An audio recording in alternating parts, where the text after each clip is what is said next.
Yo, this is Richie Mack, the Travel OG. I want to give a special shout out to Dontae from Dontaesboxingnation, letting me put y'all up on game here in Thailand.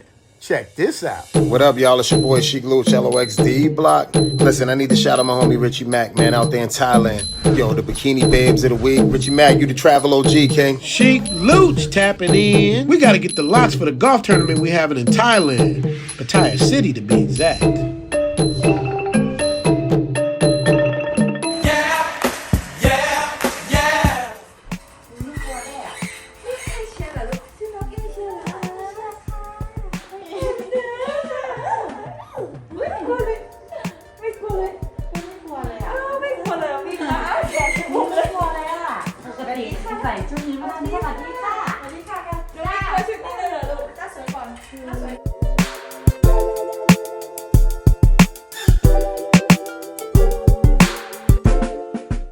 Dontaesboxingnation, what's going on, guys?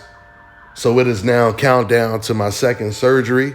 It's approximately 12:20 p.m. out here in Thailand, and I'll be headed to the operation room at 4 o'clock. Man, let me tell you, the nurses, the doctors out here, they treat you like royalty. They're the kindest, most respectful people, and that goes for the whole country. So with that being said, I'm gonna go ahead and sit in this room and knock out a couple more videos before I do my surgery. So let's go ahead and get into the news. For me, in a 168, the stiffest test would be Benavidez. If he really wants to, that would be the stiffest test, because Benavidez, he's the most dangerous. He's 23-0. He's the most dangerous, physically challenging of all of them. And if he wants, so if he beats him in a 168, then he really captured the 168. So you've been the most avoided guy, and that's been a tremendous source of frustration. And now you put on this performance. Where do you think you are, and what are you looking at? I mean, I think it's an easy question. I think everybody wants to see me against Canelo, right? So, and you can't get into Canelo's mind, but what do you think his assessment would be after seeing you fight tonight? I don't know. I don't really care what his assessment is, but they keep putting these contenders in front of me. My last fight was a WBC title eliminator. That's why I'm here holding my belts. They need to give me the opportunity. And so if it's 168, I don't want to see these guys unless it's like Benavidez. And listen, Benavidez isn't the most developed guy in the world, but he's at least got talent in one area, power. One area, strength, physical. One area where I could say, okay, I'll go with it. Dontaesboxingnation, what's going on, guys? Man, oh man, I'll start by saying this. The level of disrespect that they've been showing towards David Benavidez, old media I'm talking about, it just shows you how far old media is willing to go to protect Canelo Alvarez's status. Did you hear Jim Gray asking David Benavidez, how do you think Canelo analyzes your performance? Why would it matter how he analyzes his performance? This is Canelo's mandatory. Jim Gray is trying to say, if Canelo doesn't want to fight you, he doesn't have to fight you. It depends on how well Canelo thinks you perform. But Caleb Plant, Caleb Smith, and Billy Joe Saunders all came off of their worst performance to get the Canelo Alvarez fight, and nobody asked them that question. How do you think Canelo analyzed your performance? Like, are you worthy? Do you believe you deserve a shot at Canelo Alvarez?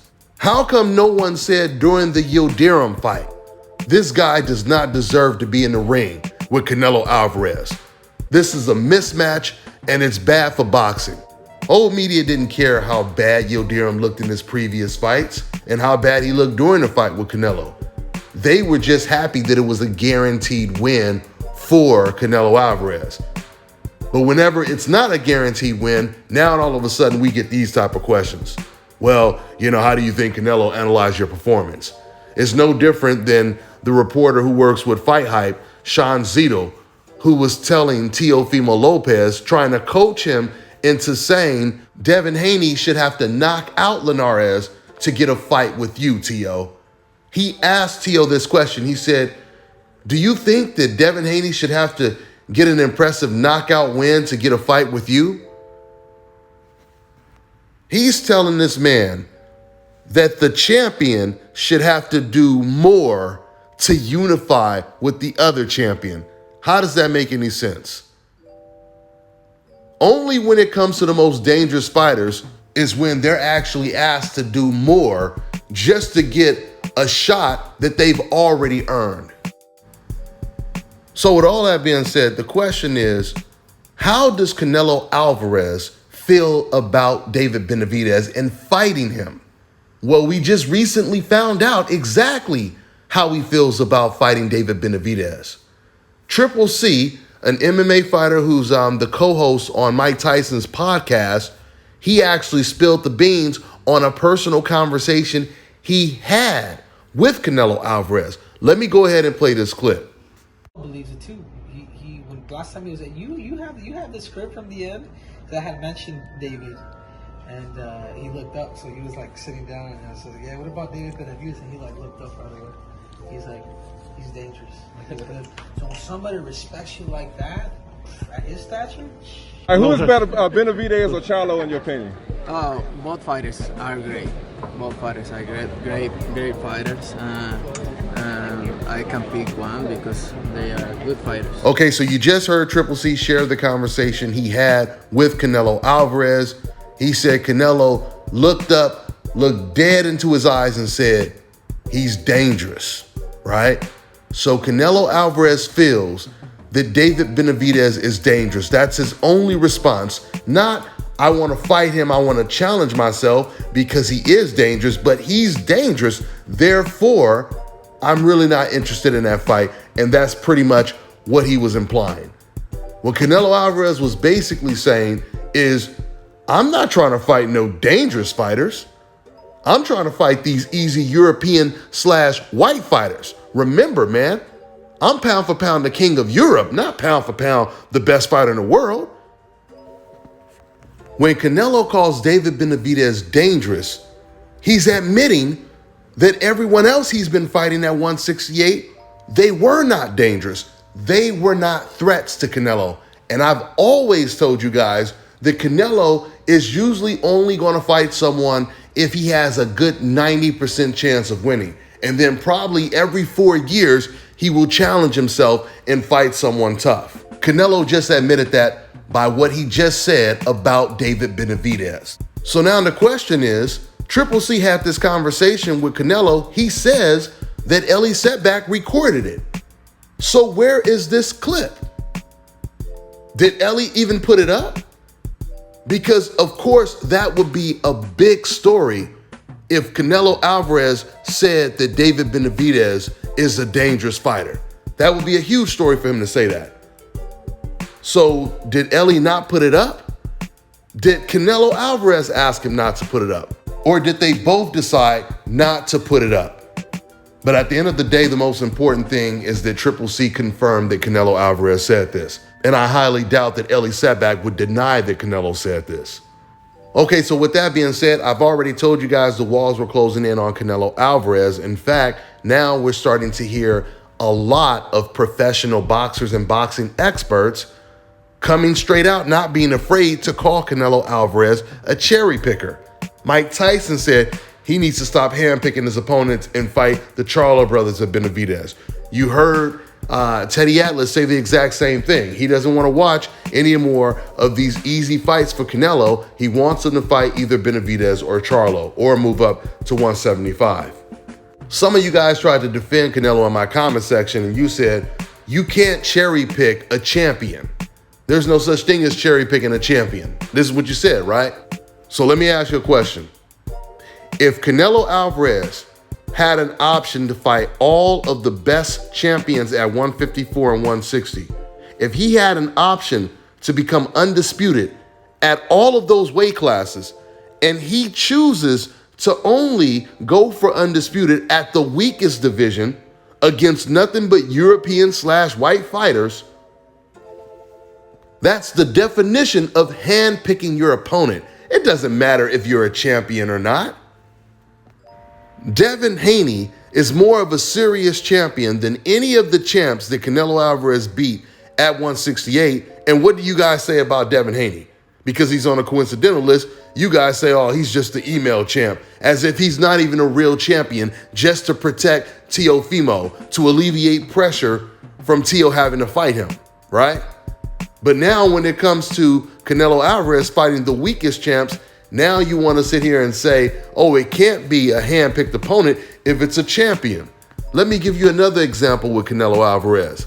When Canelo was at 154, Demetrius Andrade was the WBO champion.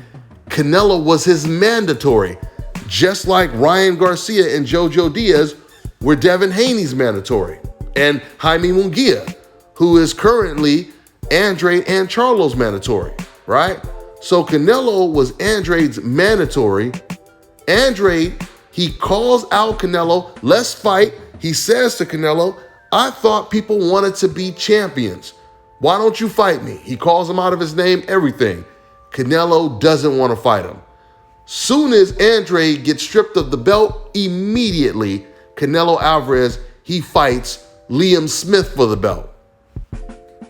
That means he picked Liam Smith over Demetrius Andrade, right? Do you guys know the first title that Canelo Alvarez ever won? It was around, I think he was around age 20 or 21. But you know who it was against? It was against Matthew Hatton, Ricky Hatton's brother. And Matthew Hatton wasn't even ranked in the 154-pound division because he was a welterweight. They made him come up in weight just to fight for a title shot. Once again, the key word is pick, right? Canelo had an option to pick from Demetrius Andrade and the Charlo brothers as his next opponent, or to fight them, period, right? But who did he decide to pick instead? He decided to pick Matthew Hatton. He decided to pick Liam Smith. He decided to pick Rocky Fielding. He decided to pick Caleb Plant, Billy Joe Saunders, and Yildirim. That is the definition of handpicking. It doesn't matter what a person's status is when you pick that person. Whenever you have options and you decide to take the least dangerous option, that is the true definition of handpicking your opponents. With that being said, let's hope that enough pressure gets put on Canelo Alvarez to either take the Charlo fight or the David Benavidez fight next, or move up to 175. Eddie Hearn is really trying to push for a Canelo versus Bivol fight, which would be a hell of a fight, and it would be a real dangerous fight for Canelo Alvarez. We'll see how it plays out. You know, we still don't know how good Canelo is because he's rarely in the ring with top-notch opponents. The last two times he was in a real fight, the fight either ended in controversy or he flat out lost.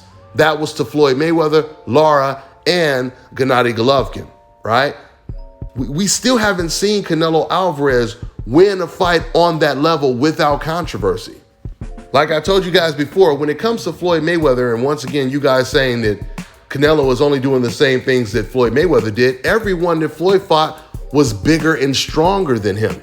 Floyd was always at a physical disadvantage with all of his opponents. That was a regular thing for him.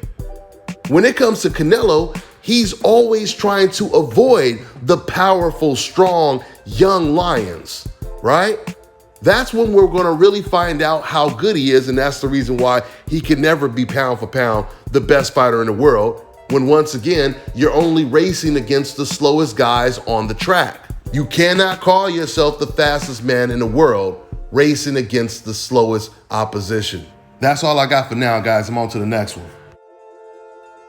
Fellas, I've got some great news for you. If you've lost your hair or have a receding hairline, the time has come when you can finally get your hairline back through a process called scalp micropigmentation. So here's how it works. It's a hair tattoo that replicates the look of your hair follicles when you have fully shaved it down. So to get this hookup, make sure you follow and contact my man ScalpCarolinas on Instagram.